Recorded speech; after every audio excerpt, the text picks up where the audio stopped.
what we put before you today and are launching in the United States is the report on the Ukraine economy by the International Commission of Independent Experts that was commissioned by the Prime Minister of Ukraine a couple of months ago to bring together an eminent group of top experts on that country's economy to make a series of proposals that will then be available to the new government as it takes office sometime here, presumably in the next few weeks.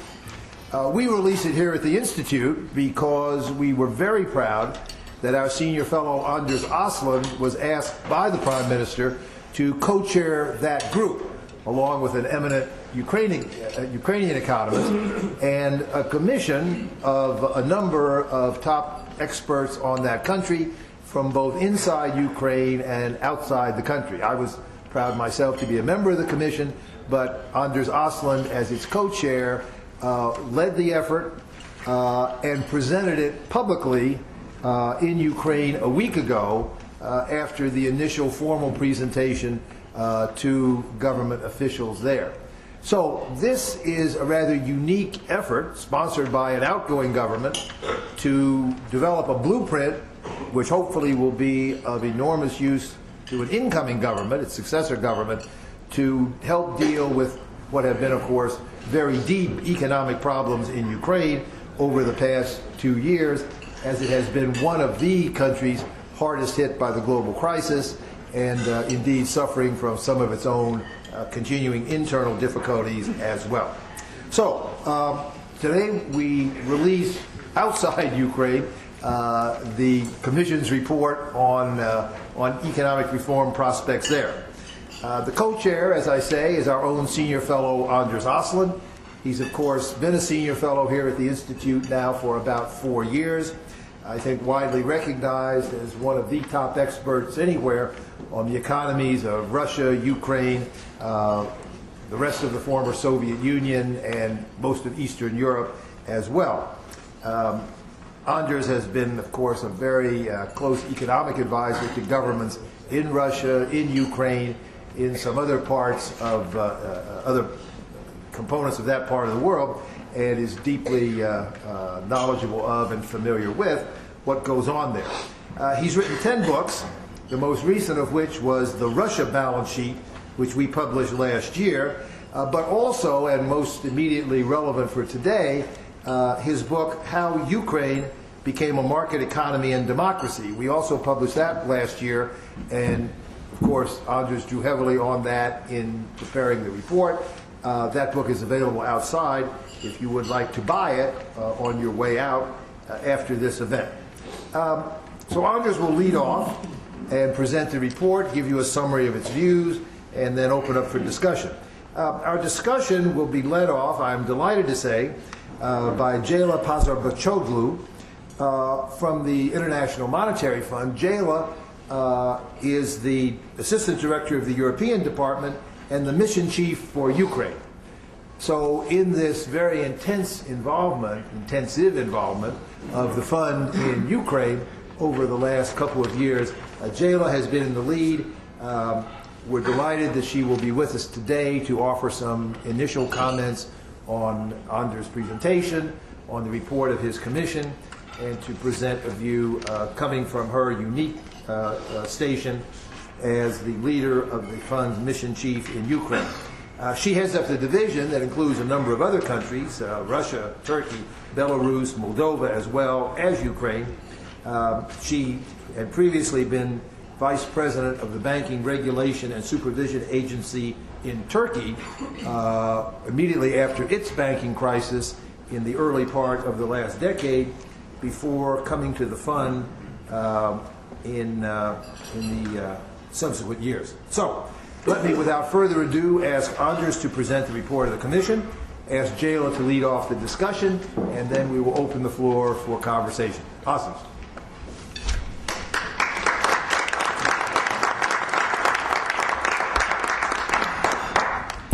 Thank you very much, Fred, for these all too generous words. And what we have tried to do with this commission, I would say, is a threefold task. we have tried to provide a clear narrative for why Ukraine needs to undertake its reforms. In doing so, we have tried to accomplish a second task, to select the top priorities. 10 top priorities what Ukraine should really accomplish, and I'll elaborate upon that a bit. And then thirdly, we have tried to provide concrete policy advice. How do you do it? And this work has been quite intense. We started in September and agreed with the Prime Minister that we should do this work. At the same time, we made clear from the beginning that this will be a report of independent experts, half Ukrainian and half foreign. We were all together 23 people, essentially 10 heads of Ukrainian think tanks, and then corresponding Western experts, so that we had expertise on all relevant issues. And I should particularly here mention and thank first of all Fred, but also Ed Chow and Anna Beinholz, who very intensely participated in this work. And in doing this work, we tried to stay away from all political controversy. Ukraine has a broad political consensus that we wanted to utilize, and therefore we tried to stick to what that amounted to. And I should clarify that Alexander Paschaver and I, who were co-chairman in this, did a similar exercise, partly with the same people, 5 years ago, then under the auspices of the UNDP, and we found it very useful. This time we asked for funds from the Swedish Ministry for Foreign Affairs and from the Dutch Ministry for Foreign Affairs, who provided matching grants, and I should thank Ambassador Jonas Hafström of Sweden here, and and also former executive director of Sweden at the IMF, Jens Henriksson, and the Dutch and also Ukrainian executive director at the IMF, Age Bakker, who unfortunately couldn't make it today. So we. In this way, we could work totally independently of the authorities. And I also think that when you do these things, people should know where you have your financing from. We also got support from the UNDP. And the way we worked was that we asked Ukrainian experts, the leading Ukrainian experts in each field, write your chapter. Then we had it translated in various portions. I edited the whole report so that we got one voice. And then we asked for feedback from everybody, so that this was an interactive process. And on the 2nd of February, we sat down a full day and hammered it through, and it made clear that we had a consensus. Admittedly, one person left, but you have to find that you have certain losses in these processes. So let me then move to what are the key problems in Ukraine? What should we be concerned about? The fundamental problem is that Ukraine is not performing up to standard.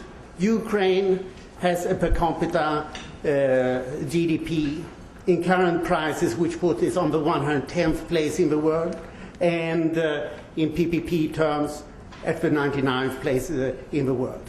This is of course not good enough. And so second problem underlying this is a very poor business environment. It comes 142nd out of 183 countries on the World Bank IFC Doing Business Index. That is how complicated it is to do business in the country. And it's 146 out of 180 countries on the Transparency International Corruption Perception Index. The bad business environment and corruption, these are the two big combined problems in Ukraine. And the reasons for this in turn is that Ukraine is a reform laggard. it has a poorly functioning state. The reforms have not gone far enough. And on top of that, we have now seen the financial crisis with GDP falling by 15% last year. So let me now quickly go through what the financial crisis has looked like. Here you see Ukraine was sailing forward with 7.5% average growth for 8 years from 2000, and then, if you ever saw anybody falling off a cliff, this is it. GDP falling by 15% last year. The inflation was steadily growing in this overheating to 31% in May 2008. But now, with a deflationary environment, it has fallen to 11% in January. And this offers an opportunity to finally get control over the inflation. The exchange rate has adjusted and stabilized. Perhaps it has stabilized a bit too much after a substantial fall, but this has rendered Ukraine competitive again. As a consequence, a current account deficit, which was a bit large in 2008, but not all too much, has gone from 7% of GDP to just over 1% last year. So Ukraine is reasonably balanced externally again. The budget deficit, on the contrary, has ballooned. And the budget deficit last year might have stopped at 8.5% of GDP. Jayla later will probably give you a bigger number, so I leave it with a question mark until we know more. But since Ukraine only had a small public debt of 12% of GDP, this is not a big problem. So perhaps this year the public debt will go to 40% of GDP. That is not such a big concern right now. So there are things that can be done in these regards. What are the assets? I would put three first. Open market economy. Ukraine has a good European location, and it has a highly educated labor force. More than 2/3 of Ukrainians get some form of higher education. And the constraints, I would put the first, that there's a very limited policy-making capacity. And this is very much what's underlying this kind of work, to provide a clear focus on what should be done. And we have come to three conclusions in this regard. The first is that no ministry in Ukraine is likely to carry out reforms because they're all overburdened by current affairs. Therefore, you need a special reform body. We call it a reform commission, which should be set up at the cabinet of the ministers, headed by a deputy prime minister. And the second point is that there need to be a clear, few and simple policy priorities. The simpler the better, because otherwise it's not likely to carry it out. And Ukraine is a very nice and open country. So therefore, one can use the international organizations. And the Ukrainians remain grateful for their engagement. So use the IMF, the European Union, and the World Bank as external anchors for the reform. And these are really key conclusions that we draw. Or I can put it very easy. First things first. Seek simplicity and efficacy while avoid complications. Having made it simple, I make it more complicated. And I'll give you first an overview of what we think should be done, and then I'll discuss them a bit more in detail. We think the most important thing in Ukraine is to carry out a gas reform. After that comes three macroeconomic issues. To make the National Bank of Ukraine truly independent, move toward inflation targeting, cut public expenditures. And after that comes perhaps the central thing, to undertake the regulation of enterprises. In the foreign policy area, I think that one top priority comes out: to conclude a European Association Agreement. After that, get privatization going again. The only things that really work in Ukraine is the private sector. Everything good comes from private enterprise. And for that reason, the big positive push that can be done is to legalize private sales of agricultural land. Then we have adopt a law on public information, and as a final point, complete the modern commercial legislation. So let me now work upon these a bit more in detail. The most central thing is to carry out the gas reform. Ukraine has an absurd situation where it imports gas from Russia and sells it from about 1/3 domestically. And you can't do that. Similarly, domestic producers are paid at a much lower level than the Russian imports, etc. The prices need to be raised to a reasonable market-oriented level. This could save 3% of GDP, and it could also cleanse Ukraine from a substantial corruption when you have various business operators who trade between these different accounts. At the same time, what is now discussed as a modern gas reform, not least in the European Union, divide transportation and production, of course improve governance, and when you raise the prices, you need to provide social compensation. Social compensation is always cheaper than price subsidies when it comes to social efficacy. Our three macro priorities. Of course, the aim of this should be that there will be no more financial crisis. The National Bank of Ukraine needs to become fully independent and also transparent and accountable. Currently, there is a council over the National Bank, which is not clear whether it's supervisory or advisory. And just in case, it's full of businessmen, many of who also sit in the parliament. Ukraine needs to move to inflation targeting. I should say that the main cause of the crisis was really a fixed exchange rate, which made it impossible to control inflation inside the country. So part of it is to get a floating exchange rate continuing, and the other make sure that the inflation lowers. Caveat here is that inflation targeting only functions if you have an independent national bank, which is the reason we put that first. And then Ukraine has to cut public expenditures. Of course, it's true that in many areas Ukraine doesn't have all that much public expenditures, for example, healthcare. So they should be targeted where we see the worst public expenditures. And we have singled out three areas in particular. I've already mentioned the need to raise energy prices, would take away 3% of public expenditures, which is simply corrupting and not helpful. Similarly, cut enterprise subsidies, that's less transparent, but probably this is a few percent of GDP. And the outrageous thing in Ukraine is too low retirement age. 55 for women and 60 for men.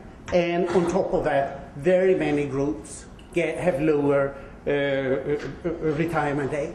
For example, nurses retire in Ukraine after 20 years of service, which means that women retire in their early 40s for no good reason whatsoever.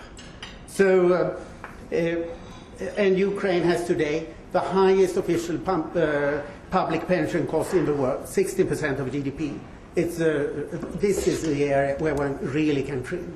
And if it's possible to trim in these three areas, then not all that much should be necessary to get the budget into balance. What is perhaps closest to my heart, that is to deregulate the economy in Ukraine and do away with the red tape. And the Doing Business Index of the International Finance Corporation is a wonderful tool in this regard. Of its 10 measures, Ukraine is very low on 6 of them. And those are the ones that are mentioned here. You can cut the time of starting business from 27 to 1 day, facilitate the liquidation of enterprises. Today it's extremely difficult to close an enterprise and even more difficult to get any money out of it. Construction permits is a nightmare, which takes more than a year to accomplish for relatively simple construction. Could be done much faster. Similar facilitate the registration of property and minimize licensing and permits. The good thing is that we see certain post-Soviet countries that have done this. Georgia managed to make a jump of almost 100 positions on this scale in 2 years. Azerbaijan, 60 in 1 year. So Ukraine, a bigger, more complex country, should at least be able to do 40. And this is something that you can really target and put as an aim. And everybody supports it. On the foreign side, we have only emphasized one thing, European Association Agreement. And that would include deep and comprehensive free trade agreement. I might say here in a US audience that it's a pity that there's no US free trade agreement on offer for Ukraine. Of course, there should be, which I, for example, mentioned in my book, how Ukraine became a market economy and democracy is something that I think should be accomplished. The European Union is also offering regulation standards which really amounts to the regulatory reform. And the EU is also offering the twinning of government agencies, which means reform of Ukrainian state agencies with the help of state agencies in individual EU countries. And what I hope for a lot is the Erasmus program scholarship that will be spread also to Ukraine, because this would offer an enormous potential of education exchange. Regina Jan, who sits here behind, knows much about this because she and I are co-chairing the Board of Trustees of the small elitist Kiev School of Economics in Kiev. And it is a hard struggle to try to get Ukrainian education good, while there is an enormous investment by the students into this. On privatization, get it going again. For the last 2 years, the outgoing president has vetoed virtually every privatization. This can't go on. And I think that here is a broad consensus, it must happen. Similarly, legalize private sales of agricultural land. This would offer a lot of collateral and give great possibilities for Ukraine to have private capital. What can be done about corruption? We are not suggesting any police campaign. First, you need to deregulate. The one thing we think should be very good to do in this regard is to adopt a law on public information, because transparency is the best way of fighting corruption. When in Ukraine, I always tell them that Sweden introduced its law on public information in 1766, and it has functioned so well so that we maintain it still, and that the Scandinavian countries that have all similar laws now have therefore among the least corruption in the world. Ukrainians sort of don't quite believe that that will help, but I do think that is the case. Then we have a sort of a slash pot at the end. Complete the modern commercial legislation, and here there is a lot. Ukraine needs a law on state procurement. One existed, but it was abandoned because it didn't work well. What happens then? There are no rules whatsoever. Half of state procurement in Ukraine apparently now takes place without any competition. You can just guess what kickbacks that can stimulate. Similarly, you need a law on state aid to regulate the subsidies that are now given as grants through discretionary decisions by various state authorities. Ukraine has a good draft tax code and a good draft customs code that are just lying to be adopted, and similar law on limited liability companies that has only been drafted. And then there is a Soviet piece of legislation, an economic code that needs to be abolished. So can this be done? Well,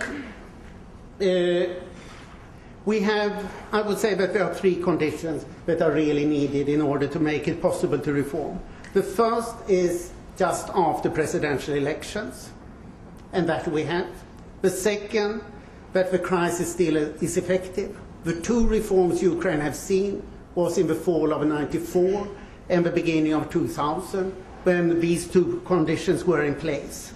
But the critical question that Fred touched upon here in the beginning is, will there be a workable parliamentary majority?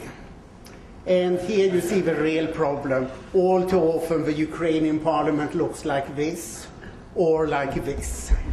And this is no good way of pursuing legislative work. But at the same time, you can see that this is a political equilibrium. The advantage that I've emphasized here is that there is a broad consensus on domestic policy. The problem is that nobody can govern. The question is Ukraine is really what to do, but who should do it. So the hope is that after the elections, the forces will be strong enough to sort this out. So which are the main risks? They rest in the domestic politics. I see no external concerns really. Will a coalition be formed? Will there be a government? Or will there be new parliamentary elections? To my mind, the worst scenario, because that will probably happen only in September and October, and then the whole year will go without any real government, without any real parliamentary coalition, and nothing can happen. So that's the nightmare. So three conclusions. Reform commission is needed, clear reform priorities are vital, and use these three international anchors, the IMF, the EU, and the World Bank. Thank you very much.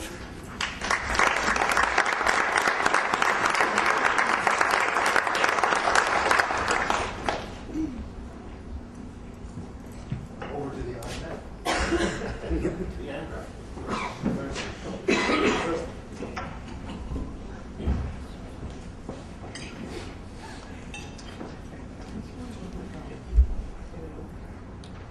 Good afternoon. It's a pleasure to be here, and I would like to thank Anders and the Commission for the report. I think it's very important to discuss some of the priorities for reform and come up with an agenda that should be feasible and work for Ukraine. A lot of these issues have been discussed before, but it's good to put them and consolidate them in a way that is prioritized, and a simple roadmap is articulated. What I'd like to do today is just provide personal views on the reform challenges going ahead. First, let's discuss quickly where we stand.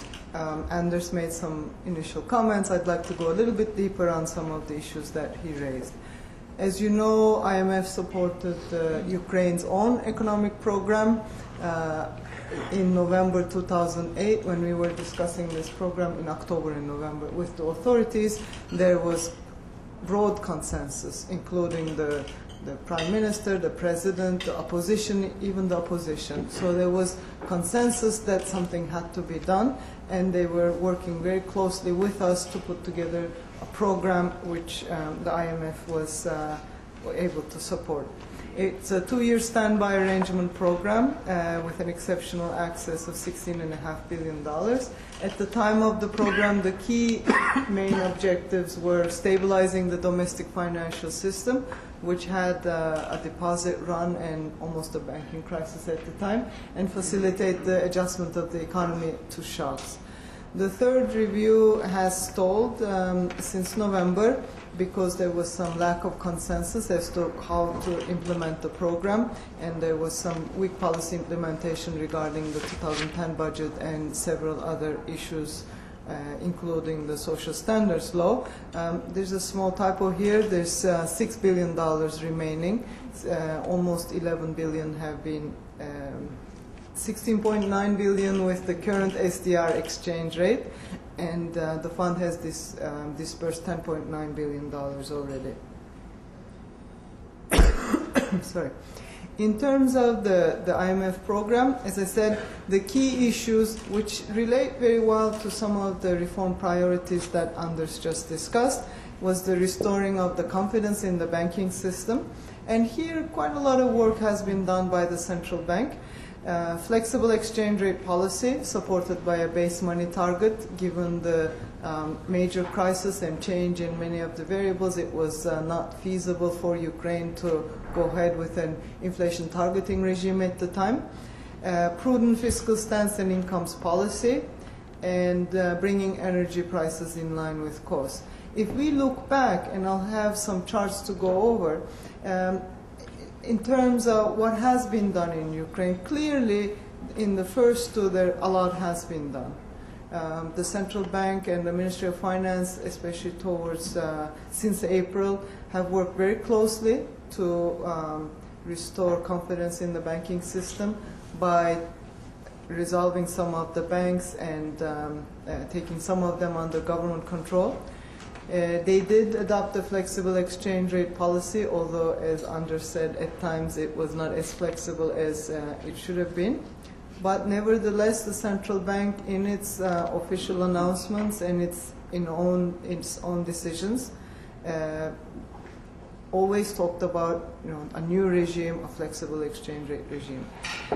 The fiscal stance was prudent in many ways because the country was hit by a major shock. 15% decline in growth. Obviously, it's hard to have a balanced budget. And the financing constraints the country had really did not allow them to have a major stimulus package which would perhaps help with growth. The fourth, bringing energy prices in line with cost. This was always a big challenge. Initially, right after the program was signed, energy prices, gas prices were increased by 35%, which was quite sharp. But one has to also take into account that not only Ukraine was hit by many shocks, but at the same time, the gas prices, which used to be subsidized, were no longer subsidized starting in 2009. So not only gas price increase happened in the world, but also for Ukraine, it was a triple increase because the subsidy was no longer in place. But this has been a key challenge for the authorities to change from the inefficient system where everyone is subsidized to a system where only those that need it should be subsidized. If you look at the IMF programs across different countries, in here we have Iceland, Latvia, and some other countries with programs, as well as some which do not have a program with the fund at this point. You will see that the fund responded flexibly. The targets were always revisited. When we discussed the program with the authorities in October, it was clearly understood, and we even had it in the report, that we would come back with in a few months and revisit the targets, because it was not clear how severe the global recession was going to be, and it was not clear how much Ukraine would be affected from it. So it was very difficult to have reliable projections and to have reliable targets. So we agreed on a policy framework with the understanding that there would be revisions if needed. In the case of Ukraine, obviously, as the crisis deepened and the impact on Ukraine was becoming more clear, the fund also adjusted its fiscal targets. which allowed some cushioning of the downturn. But as I said before, in the case of Ukraine, the overall result is actually contractionary. If you take into account automatic stabilizers, it is a prudent fiscal stance. Now, this doesn't take into account gas subsidies. So if we add another 2 percentage points, 2.5 percentage points, it'll be much less contractionary than what this graph shows. And that's more the correct interpretation in my view. This is a cross-country comparison done by one of the departments in the IMF, which was published 3-4 months back. And of course, the external adjustment has been very severe in terms of adjustment into current account. Financial account adjusted relatively slowly, but after all, what you do see is international reserves still at very comfortable levels. If you look at gross international reserves, still around $25 billion. And GDP, after a very sharp decline, is slowly rebounding. It remains to be seen if this will be a sustained rebound or whether it will taper off. Our projection is about the 3% growth for 2010. And inflation kept falling. There's a very large output gap, so we don't expect inflation to increase again, especially if a prudent fiscal stance is implemented for 2010. Deposits, which came down very sharply, has been stabilizing, and similarly the exchange rate, which adjusted and has been stable in the last few months. But still, the country has one of the highest CDS spreads. The default risk is seen as very high, and credit growth is flat, which is key in really getting the country back to growth path and getting the private sector be able to lend again and stimulate growth.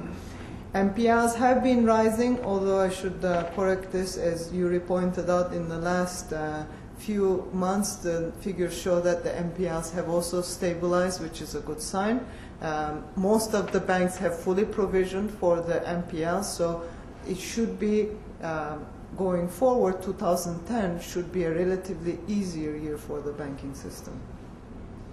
Public finances are weak. If you add Naftogaz as well, we're looking at close to 11% of GDP deficit in 2009. Now, if we go now to how this relates to where we stand now and going forward, what are the key issues? So if we look at the Commission report and the proposal, it is, as I said, very timely. Now there's the elections, presidential elections have been completed, and it is now more likely, hopefully, that there would be a consensus authorities, a group of authorities in place that could put together a comprehensive reform program, which the country really needs. We are in broad agreement with the proposals. 4 of the top 10 priorities are actually closely linked to the program supported by the IMF. These include the gas reform, which was one of the key issues discussed in the program, the independence of the central bank, which we think is very important, going to inflation targeting within the next few years, and fiscal consolidation. What are the key issues in these different areas? One, in terms of fiscal consolidation, there should be a broader scope for cuts over the medium term, and it will be important to also widen the tax base. The report does talk about some of these issues, and in our view, it's very important to make the tax system efficient. Taxes are high in Ukraine, but the base needs to be widened, and there is also a need to look at the simplified taxation scheme and make sure that it's efficient. Fiscal decentralization is a good thing. However, it's very important to avoid transfer of resources without matching expenditure responsibilities, which could create fiscal gaps and macroeconomic instability. Obviously, we agree with inflation targeting. IMF has provided very large amount of technical assistance to Ukraine to work with the authorities in terms of the technical setup. But it's important to have the monetary transmission mechanism work first. After such a major crisis, it's not clear how these transmission channels are working and what type of targeting can take place. A top priority still is finalizing the bank restructuring program. A lot has been done, but still more needs to be done to make sure that the system works efficiently and most importantly starts re-lending. And the final issue, of course, relating to the committee that you discussed, which is critical, is coordination. Given the many players, it's very important to have a group of authorities with the authority and accountability and transparency to carry out the reform process. We looked at the Asian crisis, which is not really that comparable because that was more of a regional crisis. It wasn't taken in the context of a global crisis, but that was the only recent experience we could look at, where many of those countries exported themselves out of the crisis, which is not necessarily a possibility, but key also in many of those countries was reforms, and hopefully these type of reforms will be very important in determining the growth path for Ukraine. Thank you very much.